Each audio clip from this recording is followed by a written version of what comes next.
O Pequeno Polegar e outras histórias.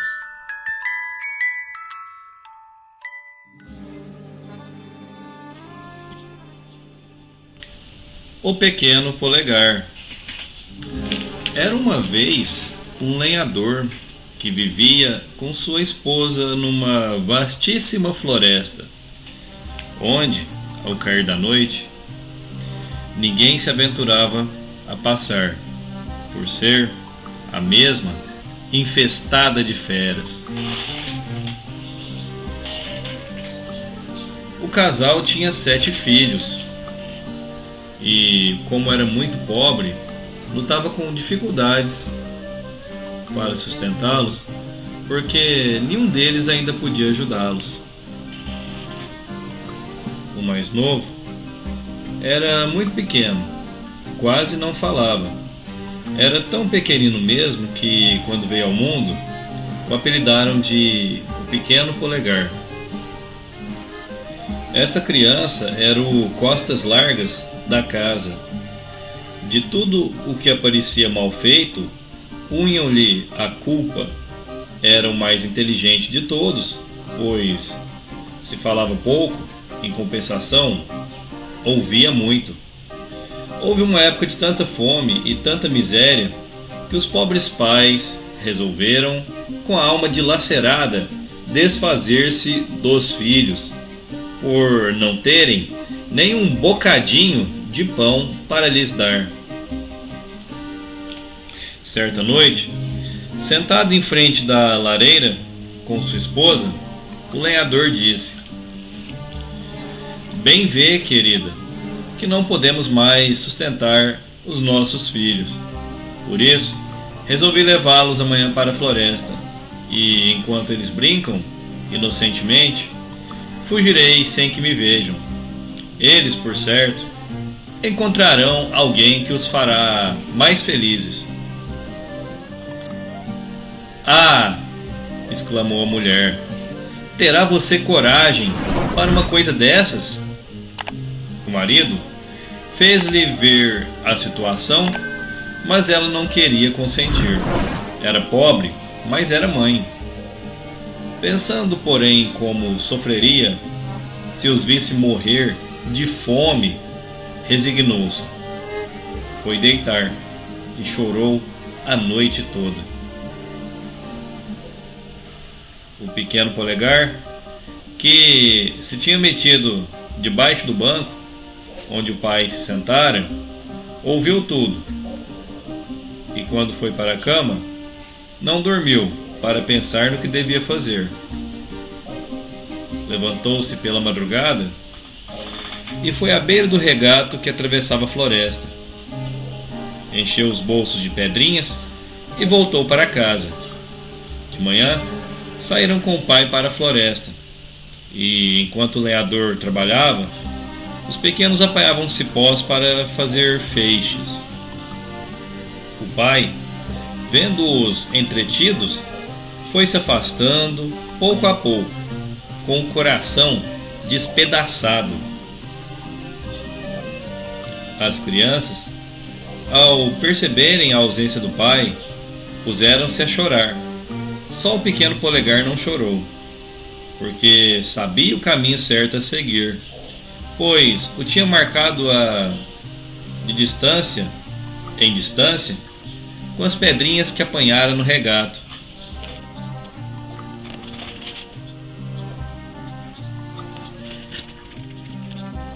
"Tranquilizem-se, irmãos. Papai deixou-nos aqui, mas eu sei o caminho e levá-los-ei para casa. Sigam-me." E, com o Pequeno Polegar à frente, saltando de pedra em pedra, todos chegaram em casa. Não se atreveram, porém, a entrar, com receio de apanharem uma sova, e ficaram muito encolhidos à porta. Enquanto os meninos andavam pela floresta, haviam pago ao lenhador uma dívida que este já não esperava receber. e como ele e sua mulher estivessem a desfalecer de fome, foram à aldeia próxima comprar alimentos. Depois de se saciarem, notando que restara muita comida, puseram-se a olhar um para o outro, muito tristes. Onde estarão nossos filhos? Foi você que teve a ideia de abandoná-los, respondeu a esposa. Talvez, a esta hora, os lobos os tenham devorado. E a mulher, chorando alto, lamentava. Ah, estas horas, onde estarão os meus queridos filhinhos, com este vento, com esta neve e com estes lobos uivando raivosos?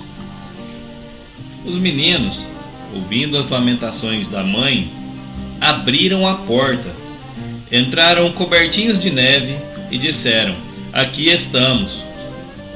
Os pais, loucos de alegria, correram e os abraçaram. Sacudiram-lhes a neve e os lavaram, porque vinham muito sujos, e deram-lhes de comer. Saciada a fome e aquecidos ao fogo da lareira, puseram-se a saltar, muito contentes, e a contar os sustos porque tinham passado na floresta. Só o pequeno Polegar estava caladinho e ouvia. Enquanto o dinheiro durou a alegria em casa do lenhador. Foi-se o dinheiro e a fome voltou. A perspectiva de verem os filhinhos morrerem à míngua deu-lhes de novo a ideia de os abandonar na floresta. O pequeno Polegar, logo que ouviu a combinação dos pais, resolveu pôr em ação o seu primeiro projeto, mas ao levantar-se para ir ao regato buscar pedrinhas brancas, encontrou a porta fechada à chave. De manhã, a mãe deu a cada qual um pedaço de pão, e o pai levou-os para a floresta. Os irmãozinhos de pequeno Polegar comeram logo o pão, mas este, que o tinha guardado, foi desfazendo em migalhas, com que marcou o caminho para poderem voltar. Mas, ao quererem regressar, não encontraram as migalhas, porque tinham sido comidas pelos passarinhos. Andaram e cada vez mais se afastavam da casa. Com a noite, veio forte ventania. Julgavam ouvir sempre o uivo dos lobos. Como se semelhante infortúnio não lhes bastasse, nevou tanto que ficaram encharcadinhos até os ossos e, na escuridão, iam andando às cegas. Nisto, o pequeno Polegar teve uma ideia. Trepou em uma árvore e viu uma luzinha que brilhava ao longe, muito além da floresta. Descendo da árvore, procurou orientar-se na direção da luz, até que chegaram a uma porta e, batendo, ouviram uma senhora perguntar de dentro: quem é que bate a estas horas? Somos umas pobres crianças que nos perdemos na floresta e, por caridade, pedimos pousada esta noite.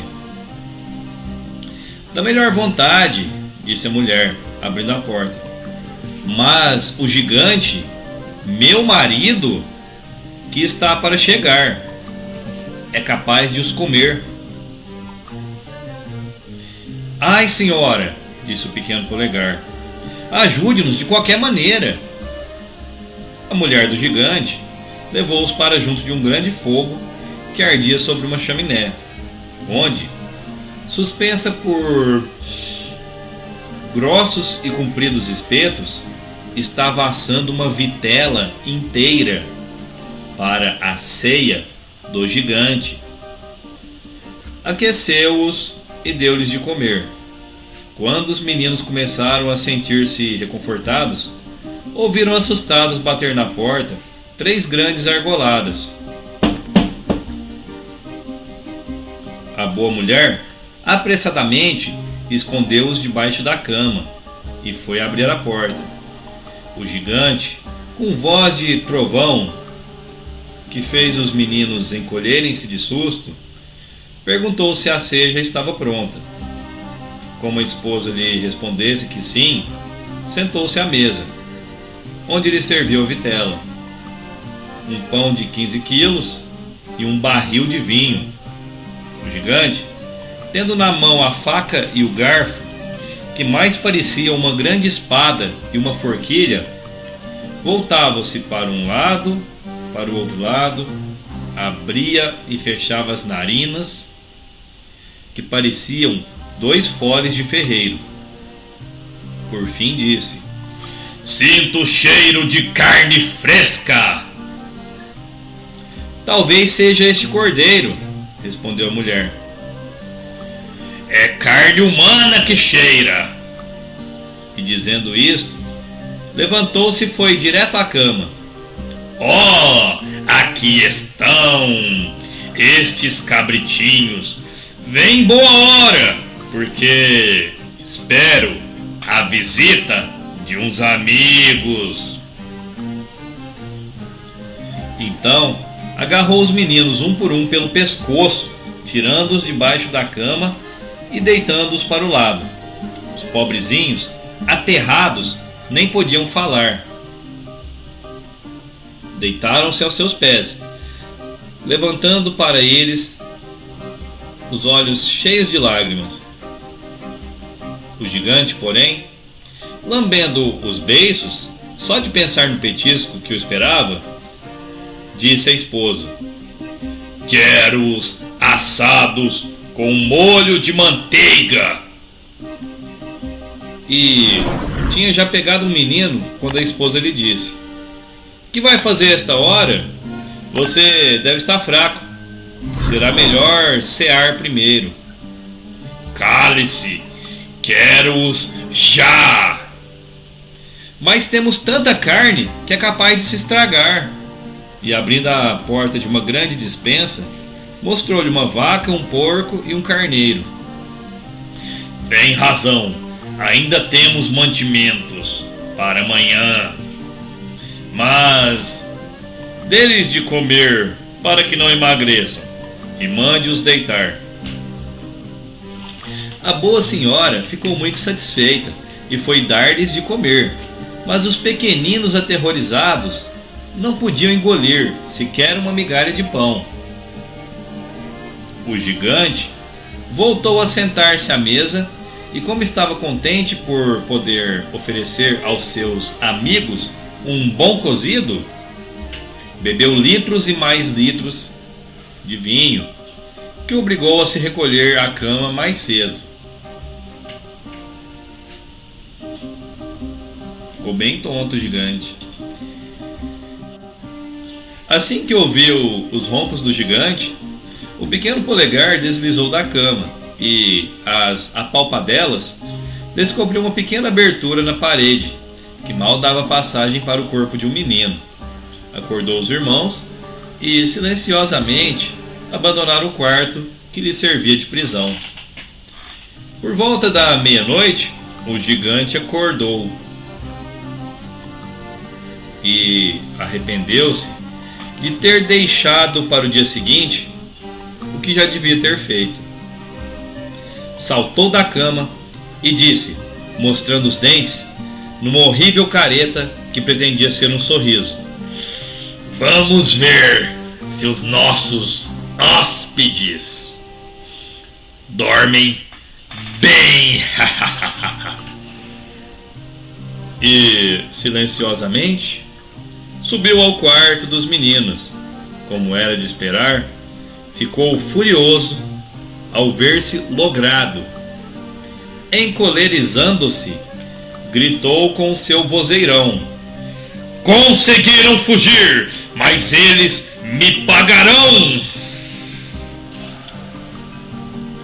Chamou a esposa e disse: vá buscar as botas de 7 léguas, para eu poder apanhar aqueles marotos. Calçou as botas e, pé aqui, pé ali, atravessou montes e vales, até que chegou ao caminho por onde os 7 irmãozinhos fugiam a bom fugir, já muito perto da cabana dos pais. Ao verem o gigante, correram a esconder-se debaixo de uma pedra, de onde o pequeno Polegar se pôs a espreitar. O gigante, cansado pelas emoções e pelo calor, procurou um lugar para descansar e, por acaso, deitou-se sobre o rochedo onde os pequenos tinham escondido. O pequeno Polegar mandou os irmãos para a casa dos pais e lhes disse que não se alarmassem. Devagarinho aproximou-se do gigante e, com jeitinho, tirou-lhe as botas de 7 léguas, que enfiou logo nos seus pés. As botas eram grandes e largas, mas como eram mágicas, tinham o condão de se estenderem ou encolherem à medida dos pés que as calçavam, de maneira que pareciam ter sido feitas para ele. Sendo esperto e ativo, pensou em tirar bom partido das botas e foi ao palácio do rei oferecer seus préstimos. Como então o reino andava em guerra, o rei deu-lhe o cargo de correio-mor e todos os dias levava e trazia notícias dos exércitos que combatiam pela pátria, prestando assim relevantes serviços ao reino. Quando terminou a guerra, o pequeno Polegar, que recebera do monarca terras e ouro, retirou-se para casa, dando muito dinheiro aos seus irmãos, que se casaram e foram felizes. Quanto a ele, apesar do seu tamanho, casou-se e sempre foi um bom marido. Não deixou, porém, de trabalhar nas suas terras, que, com esperteza, soubera ganhar.